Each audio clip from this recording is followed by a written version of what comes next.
Mes chers camarades de la dissidence éclairée, contempteurs de la bien-pensance et amateurs de vérité qui décapent, bienvenue dans ce nouveau décortiquage de la farce géopolitique mondiale. Aujourd'hui, nous plongeons dans les eaux glacées de l'Alaska où s'est tenu un sommet que l'on nous vend comme historique entre l'empereur Donald Ier et le tsar Vladimir.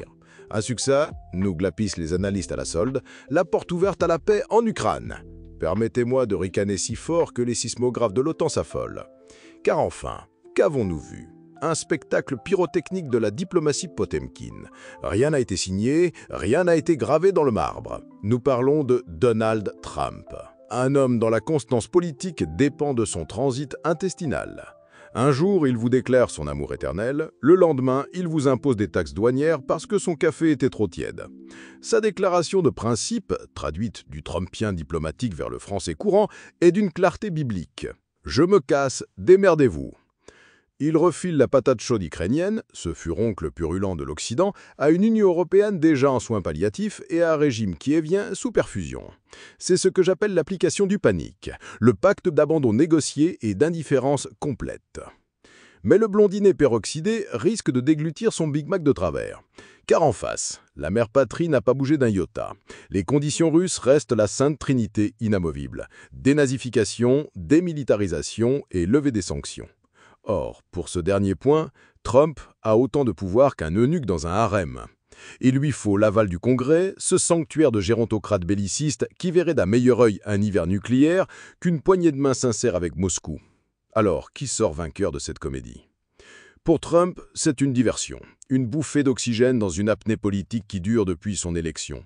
Il se prend tellement de tatane sur la scène intérieure qu'il avait besoin d'un spectacle à l'extérieur pour faire oublier le désastre.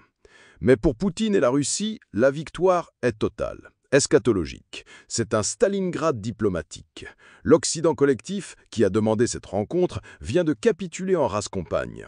Toute la litanie sur la Russie isolée, Poutine le criminel de guerre, toute cette diarrhée verbale des néoconservateurs vient de se dissoudre comme un cachet d'aspirine dans un verre de vodka. L'image est fracassante, le paria reçoit le chef de l'Empire à sa table. Cependant, ne nous y trompons pas, le chemin n'est pas pavé de roses.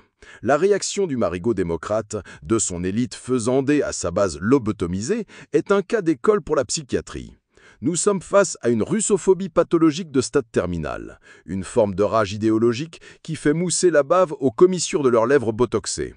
Ils mentent sur le sommet, ils hurlent à la trahison, ils sont dans un déni de réalité si profond qu'ils pourraient trouver du pétrole en forant leur propre crâne. Ces gens-là ne comprendront jamais. Il faudra les purger, intellectuellement, bien sûr. Le simple fait que la menace de sanctions secondaires, cette épée de Damoclès sur les pays du Sud global, semble écartée, est une sodomie diplomatique en règle pour l'Occident et un triomphe pour les BRICS. Et nos chers leaders européens dans tout ça? Ah, le ballet des invertébrés. 2 jours après le sommet, le maître a sifflé et la meute des caniches européens est accourue, la queue entre les jambes. Rutte, von der Leyen, Macron, Starmer, toute la clique de bras cassés. Et que font-ils, ces champions du paillassonnage, ces virtuoses de la genuflexion? Ils s'empressent de parler, d'appeler Poutine. Après 3 ans de vomir leur haine, de le traiter de tous les noms, les voilà qui veulent dialoguer. C'est d'une laideur morale à donner la nausée. Ces gens-là ne sont pas des dirigeants, ce sont des gérants de succursales. Trump, avec toutes ses infantilles, a au moins ce mérite. Il est le révélateur fluorescent de la servilité abyssale de l'Union européenne. Cette bloc non politique, non militaire, non souverain, cette simple vache à lait que le monde entier vient traire à sa guise. Imaginons maintenant que Trump, fidèle à lui-même, rechange d'avis. Qu'il se lève un matin et menace de nouveau Moscou. Pour la Russie, absolument rien ne change. Elle continuera sa lente et inexorable progression militaire. Les sanctions ont l'efficacité d'une cataplasme sur une jambe de bois. Mais Moscou aura gagné la bataille morale en prouvant au monde entier qu'elle est toujours ouverte à la discussion et que les vrais barbares, les véritables sauvages assoiffés de sang, campent de l'autre côté de l'échiquier. Mais pourquoi ce soudain rétropéberège de Trumpy, après avoir joué les gros bras en envoyant des sous-marins près des côtes russes? La réponse est simple, son monde s'écroule. D'abord, les tambours spectraux de l'affaire Epstein battent un rythme funèbre de plus en plus fort. Sa gestion de ce dossier fut d'une nullité affligeante. Une panique d'enfant prit la main dans le pot de confiture. Au lieu de publier la liste en s'expurgeant habilement et en ne laissant que ses ennemis démotrates, il a tout nié en bloc, de peur qu'un certain Elon Musk, avec qui il est en bisbille, ne balance des dossiers encore plus lourds. Les démocrates eux-mêmes, trempés jusqu'au cou dans cette fange, ont d'abord hésité de peur de l'effet boomerang. C'est ce que j'appelle le dilemme du coprophage. Comment outrager publiquement un rival ordurier, partageant honteusement avec vous la même gastronomie excrémentielle. Mais leur haine de Trump est si viscérale qu'ils sont prêts à sacrifier quelques-uns des leurs pour le voir chuter. Et voici l'effet pervers. Tous les gros dégueulasses impliqués vont maintenant écrire des livres, racontant leurs partous avec des jeunes femmes à l'âge indéterminé, mais en prenant soin de glisser « j'ai vu Trump là-bas ». Et la populace pardonnera à ces monstres, juste pour le plaisir de crucifier le blondinet.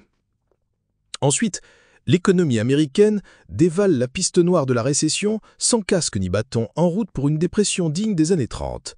Tous les voyants sont au rouge écarlate. Ajoutez à cela ses échecs cuisants au Moyen-Orient et son incapacité à s'attribuer le moindre succès, et vous avez le portrait d'un homme aux abois. Ce sommet n'était donc rien d'autre qu'une bouée de sauvetage pour un président qui se noie dans ses propres contradictions. Les Russes, grands seigneurs, la lui ont lancée, tout en continuant d'avancer méthodiquement sur le sol boueux de l'Ukraine. La seule question qui demeure est de savoir si l'Occident, dans un éclair de lucidité fugace, mettra fin à ce carnage autodestructeur. Mais j'en doute, car quand le fou est à ce point englué dans sa propre folie, celle-ci n'est plus un état passager, c'est une maladie incurable. Soutenez ce travail d'analyse sans concession sur Patreon, likez cette vidéo si elle vous a secoué les neurones, et rejoignez notre canal Telegram pour ne rien rater. Tous les liens sont en description.